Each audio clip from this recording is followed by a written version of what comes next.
17 அம்ச கோரிக்கைகளை வலியுறுத்தி நாடு தழுவிய அளவிலான வேலை நிறுத்தத்தில் மத்திய தொழிற்சங்கங்கள் ஈடுபட்டுள்ள நிலையில் தமிழகம் முழுவதும் போராட்டங்கள் நடைபெற்றன. கோவை போராட்டம் எதிரொலியால் பொள்ளாச்சி வழியாக கேரள மாநிலத்திற்கு பேருந்துகள் இயக்கப்படாததால் பொதுமக்கள் மற்றும் தொழிலாளர்கள் பாதிக்கப்பட்டனர்.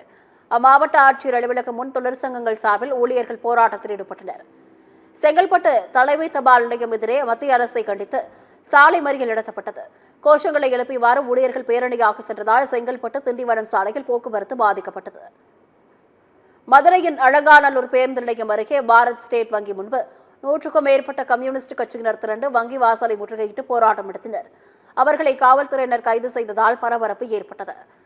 கரூர் மாவட்டத்தில் உள்ள தலைமை தபால் நிலையம் முன்பு அனைத்து தொழிற்சங்கங்கள் சார்பில் போராட்டம் நடத்தப்பட்டது. இதில் கலந்து கொண்ட 200க்கும் மேற்பட்டோர் கைது செய்யப்பட்டு தனியார் திருமண மண்டபத்திற்கு அழைத்து செல்லப்பட்டனர்.